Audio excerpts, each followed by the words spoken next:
Hello, everybody. Welcome to our session on feeling purpose. A small topic, right? To talk about your purpose. We're sitting at home at the moment, all living a little bit of a life of Groundhog Day, and are trying to make sense of everything that's going on around us. You know, there's a health catastrophe really on a global level, and we don't really know whose fault was it, what's behind this. Is it nature getting back at us?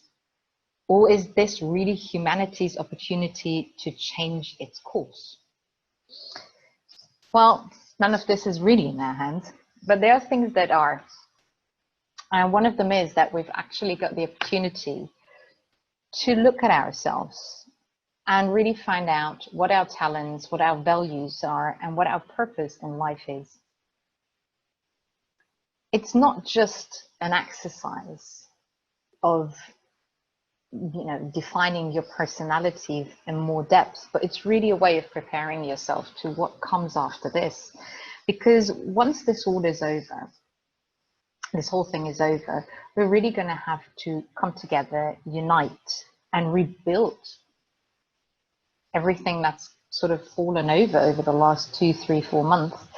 And the best way of doing that is possibly knowing yourself, knowing what you're good at, knowing what you suck at, knowing above all your talents and how you can contribute to your own well-being and as a consequence to the well-being of your family, your friends, your home, your village, your town, and ultimately the world. In fact, crisis is very often the catalyst for a change. It was Stephen Hawking, once he was diagnosed with his disease, and actually at the age of 21, confronted with the possibility of dying, having gone through depression and come out of it on the other end, once his illness started stabilizing a little bit. And he said, when you're faced with the possibility of an early death, it makes you realize that life is worth living and that there are a lot of things you want to do. So the question we're really going to ask ourselves today is, what is it that you want to do? What's purpose? Is it something that just belongs to you? Are you born with this? Is it something that you need to search for? And does it last for a lifetime? When you look at the definition in Oxford Dictionary, it seems pretty easy. It's the intention, aim, or function of something, the thing that something is supposed to achieve. So your purpose then really means the question of what you're supposed to achieve. What's my use in life? What am I here for? What am I doing here? It's the intent of making sense of your life and maybe make it feel like you're going towards something greater than death. And then when you look at nature, when you look around you, everything seems to make sense. Everything that's placed in this world has a meaning. So clearly you have a meaning, right? Otherwise you wouldn't be here.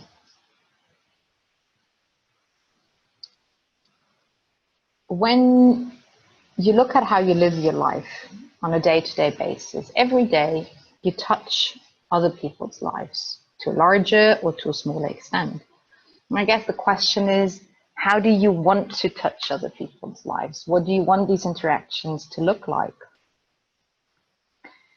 And then when you listen to people who have really influenced this world, who have touched all of our lives, who, like Einstein, for example, claimed to feel connected to something greater, to the universe, he said something that really spiked my curiosity, and it was, only a life lived for others is a life worthwhile. So then is purpose in connection with others? We've spent such a long time, centuries, trying to define ourselves as individuals, separate from a greater picture. But there appears to be growing evidence that the true road to joy really lies in connection. But to start off with, your training ground really is being you. and to understand who you are and what your talents are. So to quote Einstein again, because he's a man who's, I just think he's so inspirational, not just obviously his findings, but also the way he achieved them, his childhood, and the difficulties that he faced, and against mathematics teachers who told him that he was no good and that he served for nothing. He said, everybody is a genius. But if you judge a fish by its ability to climb a tree, it will live its whole life believing it is stupid. So this clearly comes from experience. We all know that he was a complete failure at school.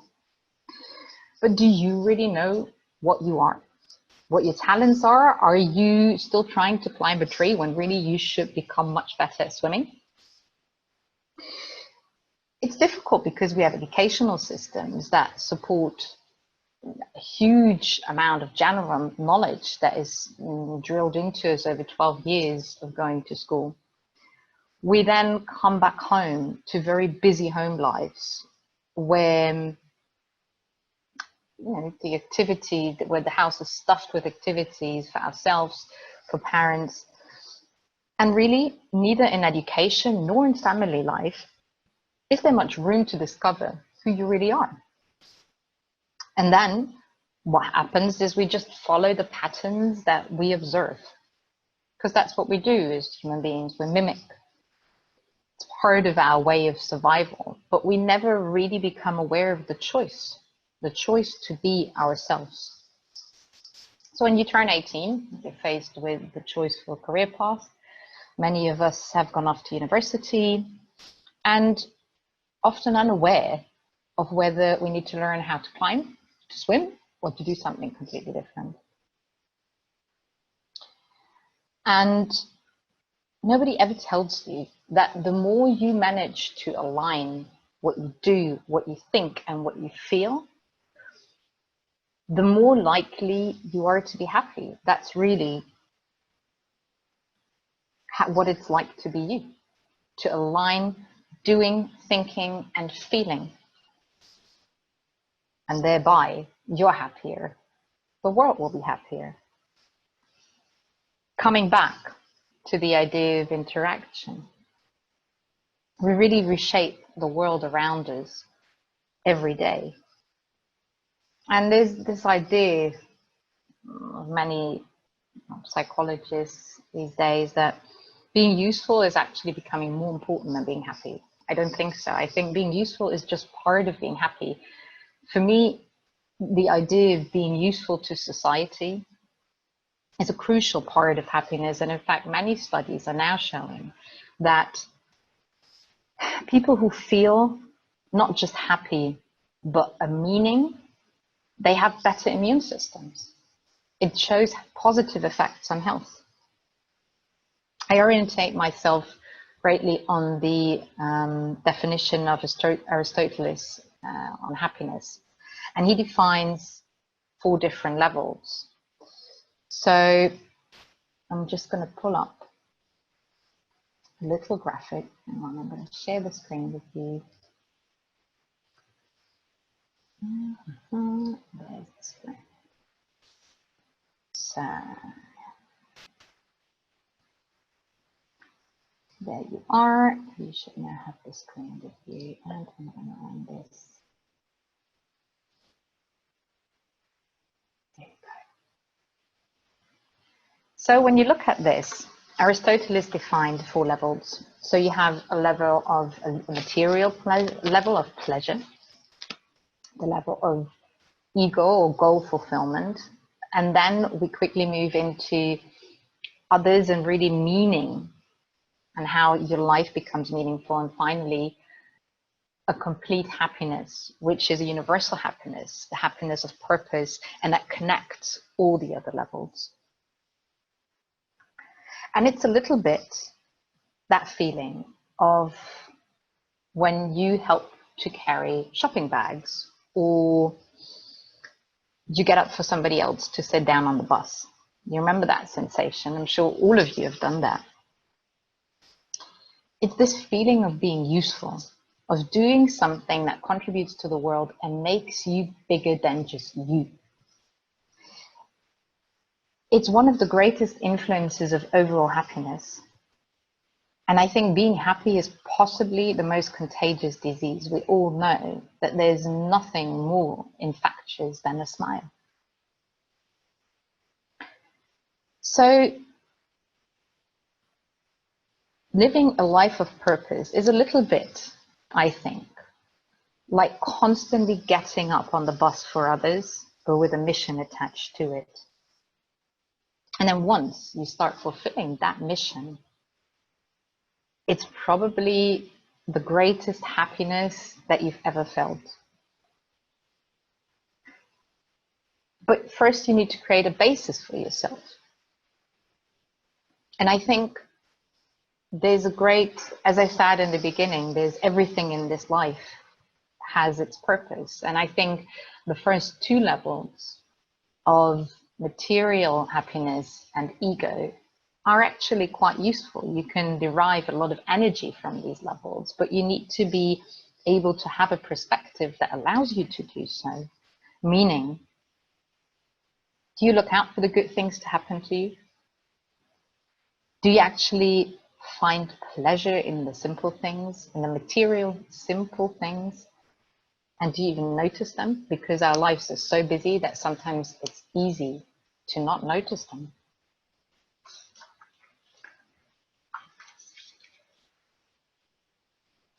I think personal happiness really influences happiness in connection with others and vice versa.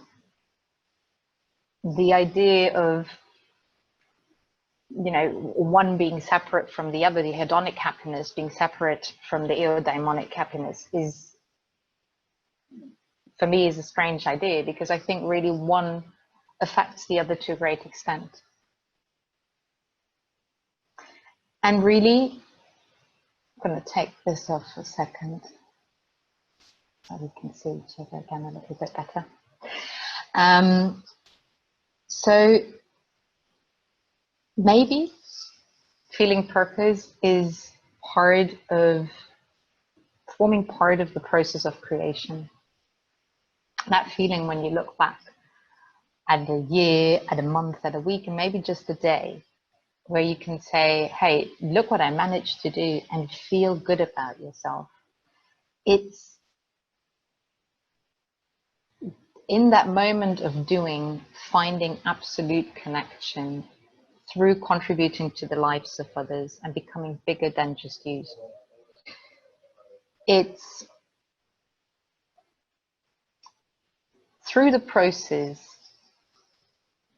of that connection that you discover endless possibility, because you're no longer just you, and become a creator in your own right. So really, happiness, purpose, and connection all drills down to one thing, and that is to create, to produce something. It doesn't matter how big, how small it is. Measuring it in itself is judging it and separating it.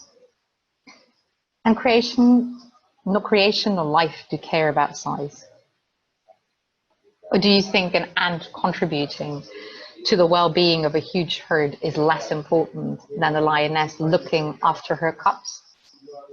It's all the same. Everything has its purpose. In fact, today I had a very interesting conversation with a gardener, and he felt quite small, because he had just had a conversation with two equally gardeners, but because they're studied biologists, they look after bigger gardens with more exotic plants and more complexity to it. And I said, well, but what are they actually doing differently?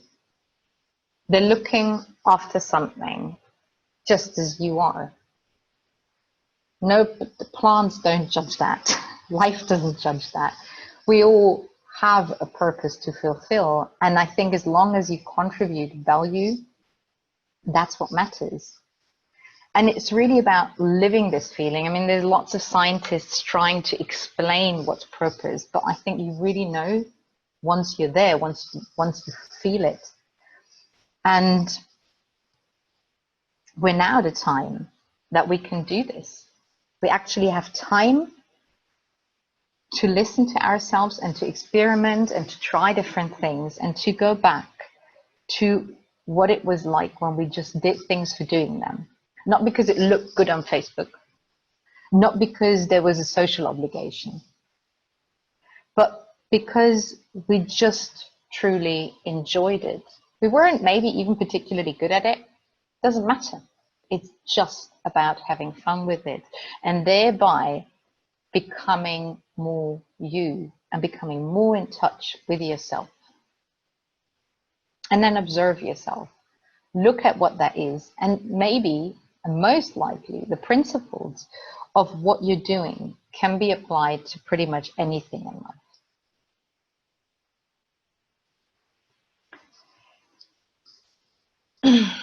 So, embarrass yourself.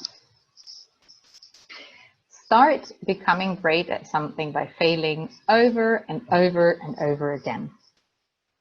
Because it's the only way you're finding out, by doing it over and over and over again. And through repetition, eventually, and becoming passionate about it and great at it. Just do something. And you don't like it? Next. You're not good at it? You don't want to do that? Doesn't matter. Next. Until you get that feeling, until you feel that there's something moving in you that is bigger than yourself, that where you stop thinking, you just go into a zone where you just really become you, and starting with you, contribute to others and contribute to a greater goal. So I think when talent joins hands with action, coming together for the good of others, and outgrowing oneself, connecting to everything with a clear mission, that is purpose. That's flow, and that is true happiness. Thank you. Questions? Well, I'm just thinking when it's now obviously we have more time on our hands for most of us. But do you think that there's less purpose in people's lives these days than there might have been in the past? Do you think there's some connection between the kind of modern life that we lead and the purpose? Is there a lack of purpose? What would make a difference to help people find purpose better or more easily, or value it even better? Well, I think many of us, we define our purpose through our jobs, through the work we do. And since the world is brought to a halt, many of us either aren't working, are sitting in home office, which is home office and not working is close enough to each other, because in some circumstances, especially when you have children, it's nearly impossible to work. And your job suddenly is no longer at the forefront of things. And what that can do to people is that you suddenly have that feeling of loss of purpose almost. Especially people, it's very often experienced in people who lose their jobs, that they feel a loss of purpose. And this brings us back to the point of crisis, that you spoke about yesterday as well. Crisis really creating opportunity, and everybody making that choice of how to deal with this crisis, because it certainly is a crisis, not only on a global level, on a worldwide level, but on a personal level. It's a crisis for all of us, I think, and that we're all thrown into out of the blue. We stopped consuming. I think one of the things that gave our lives meaning in many ways is consumption. As silly as that sounds, but really we live in a world completely driven by achievement and by constantly reaching more and more and more. We're consuming things, we're consuming people, and that in a way has given us purpose. Our purpose was to consume. So with that breaking away, many people are confronted with personality crises. And I think the best way of dealing with it is to not stop doing things, to not lie on the sofa and not do nothing.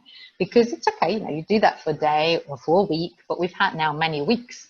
So you can't spend your life lying on the sofa, because then effectively, you know, your purpose, what's the use? None. So find yourself some use, do something, experiment with things, try new things to happen. It doesn't matter, you know, nobody's looking at you right now. It doesn't matter. It doesn't matter what you do. Just experiment different things, and you might just end up finding that, for example, you really enjoy organizing, or you really enjoy cooking, or you really enjoy writing. It almost doesn't matter. But then once you've discovered what you really enjoy doing, that you never have time to discover because you're way too busy in your normal life, then ask yourself, what's the principle behind it that makes you really happy? What's the principle that makes you really connected and makes you flow? And then see how you can use that principle to apply to the life that you go back to. Or even if you haven't got a life, a job to go back to, create something new. Why not? Does that answer your question? Yeah. And then going back to something that was brought up yesterday, you know, when it comes to children, because ultimately that, you know, that's what's going to come next. What would be the things that you think would help them as they grow up, or would have helped you maybe as you were growing up, find your purpose more easily? Because I remember myself when I was 18 and I had no idea what I wanted to do, and I ended up studying something. I couldn't choose between two things, and I ended up studying something in between, because I thought I can just do that for a year and then I can then decide to do this or that. And I just went a completely different way. But I just had no idea. I didn't know any better than, you know, going through school and going from one class to the next and doing as well as I could doing that thing. But then when it came to the time to, you know, either enter the workforce or carry on studying to then enter the workforce later, I had no idea what to do. And my nieces and nephew are all in their late teens, early 20s, are there. You can really feel that with them, that kind of confusion, and I think it's a shame. I mean, it's a really hard time in life. How wouldn't you be confused? Yeah. I mean, nobody's ever taken you by the hand and said, just listen. Just be bored. It's okay. Just be bored. No problem. Just listen to yourself. Our children's days are very, very, very busy. And it seems to have become the aim to study. And we've forgotten that actually the aim is to learn and then to live, to apply what you've learned, rather than just to keep on studying, trying to reach the goals set for us by others. It's the simile, you know, of the fish. It's, don't try to climb when really what you should do is swim, but how would you know? So I think the way to discover that is, of course, which is what many parents are doing. They offer them lots of different activities to try out, but don't offer them. Let them search for themselves and observe your children. When our children are young, you know, they move freely. There are no bounds. So just by sitting still and observing them and trying not to judge, trying not to make them move more into one rather than the other direction, it becomes quite clear quite rapidly what they enjoy doing. And then just watch for a very long time, for years, and see how that develops. And when it comes to the point where, you know, you see children are being pushed into education systems where we need to be able to do everything, support them. Obviously, they're still going to have to get through school somehow because they need their grades. But be understanding and understand that not everybody has to be good at everything. Knowing your child and knowing that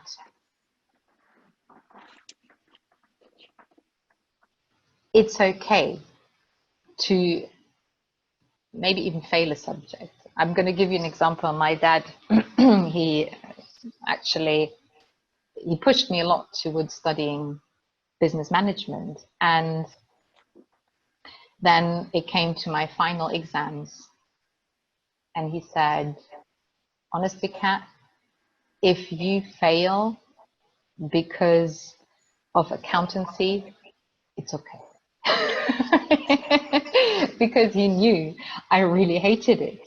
And it was okay. And I have to say that was the biggest pressure relief. And I think many children and young adults experience this. You know, we don't, if you look at young children, we want to see our parents happy. Then there's a phase of rebellion, but we still want to ultimately see our parents happy. So we try to live up to expectations.